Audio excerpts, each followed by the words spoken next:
Penetapan perkara registrasi sudah dikeluarkan oleh Mahkamah Konstitusi. Pasangan calon Anies Muhaimin dapat nomor 1, perkara nomor 1, dan jadwal sidang diagendakan pada hari Rabu tanggal 27 Maret. Nah, tim hukum sudah menyiapkan materi pokok-pokok permohonan sebagaimana sudah didaftarkan pada masa tenggang waktu permohonan. Nah, di sidang pertama itu nanti acara persidangannya adalah penyampaian permohonan disertai dengan bukti-bukti pendukung atas dalil-dalil permohonan. Jadi nanti di hari sidang pertama akan hadir pasangan calon, kemudian akan memberikan opening statement, kemudian selaku tim kuasa hukum akan menyampaikan apa saja dalil-dalil pelanggaran yang sudah disusun dalam permohonan. Jadi nanti Mas Anies dan Gus Imin dipastikan datang? Dipastikan datang dan sudah konfirmasi akan hadir 1 jam sebelum sidang dimulai. Oh, jadi pukul 7 sudah akan hadir? Pukul 7 sudah akan hadir, termasuk bersama-sama dengan tim hukumnya. Tadi baru saja pertemuan dengan paslon ya? Pertemuan dengan paslon, mengatur strategi bagaimana sidang pertama diselenggarakan. Oke, dan di situ juga confirm bahwa beliau akan hadir. Confirm ya? Hadir. Mas Anies confirm hadir, Caimin juga confirm akan hadir pada hari Rabu nanti. Oke, Caimin atau Gus Imin? Gus Imin, Caimin sama. Bodoh ya, tapi kalau kita lihat sidangnya tidak ada Caimin, Gus Imin, yang adanya adalah Muhaimin Iskandar. Muhaimin Iskandar. Nanti di persidangan ya, ada pokok-pokok materi yang akan dibacakan ya. Kalau boleh tahu highlight, bisa di-highlight nggak? Apa saja yang dipersoalkan di dalam materi permohonan tersebut, Dok? Iya, menarik ini, Bang Refli, karena kita mengajukan permohonan kepada Mahkamah dalam posisi sekarang, saat ini, di mana sebelum tahun 2024, ya, ada putusan Mahkamah Konstitusi yang menyatakan bahwa Mahkamah tidak lagi membedakan antara rezim pemilu dengan rezim pemilu kada. Jadi kewenangan Mahkamah untuk mengadili perselisihan hasil pemilu dan pemilu kada itu sudah tidak ada sekatnya. Oleh karena itu, dengan posisi yang seperti itu, kami masuk untuk meminta kepada Mahkamah menilai pelanggaran-pelanggaran yang secara kualitatif terjadi, dan kami sudah kumpulkan fakta-fakta hukum tentang pelanggaran-pelanggaran itu. Berkenaan tentunya pertama dengan tidak dipenuhinya syarat calon wakil presiden. Wakil presiden yang mana ini? Wakil presiden nomor urut 2. Nomor urut 2. Yaitu atas nama Gibran Raka Buming Raka. Gibran Raka Buming Raka. Ya. Tidak memenuhi syaratnya apa? Jadi begini, barangkali ada pertanyaan, loh, kok itu sudah selesai tahapan pendaftaran, nah baru sekarang dipersoalkan. Nah, kami berpijak pada adanya putusan DKPP ya, yang menyatakan bahwa KPU terbukti melakukan pelanggaran dalam memproses pendaftaran pasangan calon, khususnya pasangan calon nomor urut 2. Di mana ketika itu pada saat pendaftaran sudah dimulai, di tengah-tengah terbit putusan Mahkamah yang mengubah syarat usia. Nah, kemudian pada saat itu bakal pasangan calon nomor urut 2 mendaftar, di mana calon wakil presidennya belum memenuhi usia minimal 40 tahun.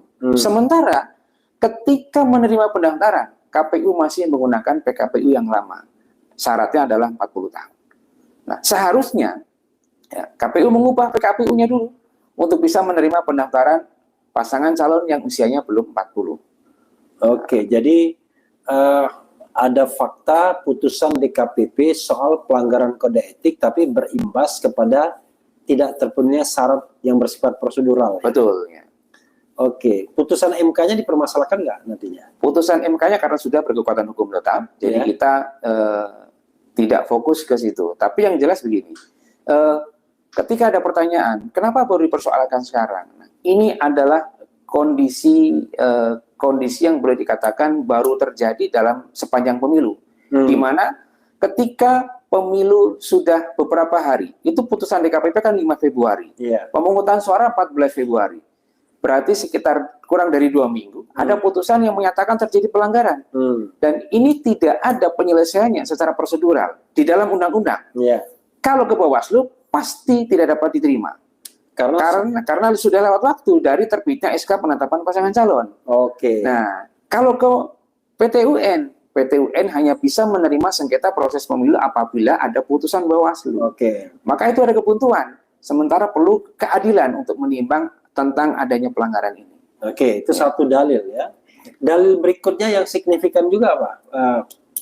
Banyak pelanggaran-pelanggaran yang sudah kita konstruksikan, di mana mulai dari pengerahan aparat desa, Ya. kemudian pengumpulan abdesi, kemudian penggelontoran bantuan sosial yang di luar kewajaran, yang tujuannya adalah untuk memenangkan kepentingan pasangan calon nomor urut 2. Kemudian rangkaian keterlibatan menteri-menteri kabinet Jokowi, di mana semua tentunya tidak terlepas dari perintah presidennya. Gitu.